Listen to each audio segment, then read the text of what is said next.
এরা আবার এখানে কি করতে এসছে? নিজেদের বাড়িটা চোখের সামনে নিলাম হতে দেখবার জন্যই এসছে, দেখেছো? গোটা পশু মল্লিক পরিবার। আমি জানতাম এরা আসবে। ইনফ্যাক্ট আমি চাইছিলাম এরা আসুক, কারণ সেদিন তেজ খুব ওভার কনফিডেন্ট হয়ে বলেছিল এই বাড়িও আবার ফিরিয়ে নেবে। আমি চাই সকলের সামনে তেজের এই কনফিডেন্সটা ডুবে যাক, আর বসু মল্লিক পরিবারের প্রত্যেক সদস্য চূড়ান্ত কান্না কাঁদক, তার কষ্ট হোক, কারণ ওদের যত কষ্ট হবে তত ভালোভাবে আমি এই অকশনটা এনজয় করতে পারবো।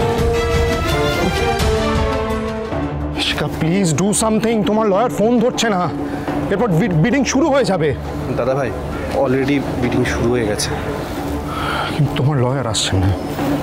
না কি উনি কখন আসবেন? যখন বাড়িটা হাত থেকে চলে যাবে তারপরে উনি আসবেন? না তেজ, এরকম কিছু হবে না, তুমি একটু শান্ত হও। আমি ড্যাডিকে ফোন করছি, ড্যাডি কিছু একটা ব্যবস্থা করবে।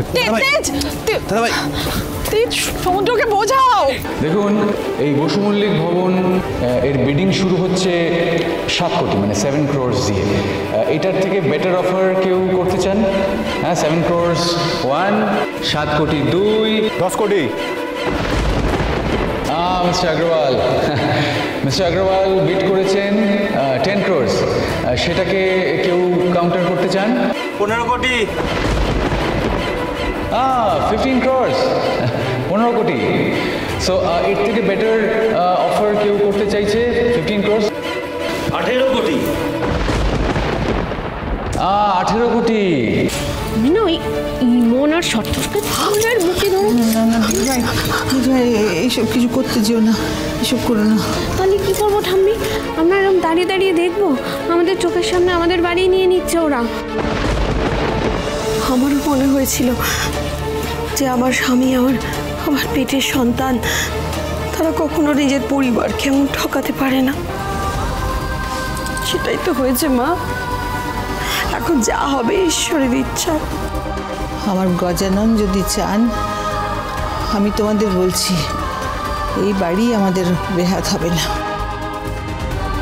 উনি ঠিক এমন কিছু একটা করবেন যাতে এই বাড়ি সব কিছু আমাদের আবার ফিরে আসবে। তোমরা দেখো, দেখে নিও।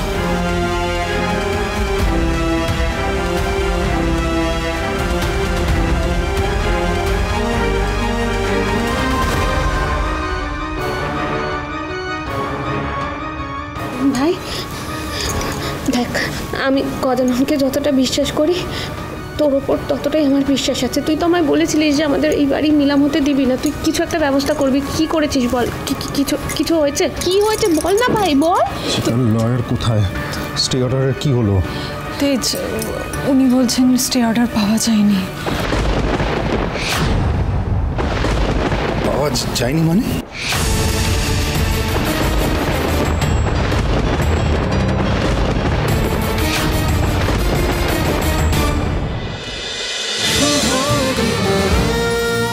শুভ বিবাহ সোম থেকে রবি প্রতিদিন রাত 10:30টায় স্টার জলসায় ও জিও হটস্টারে।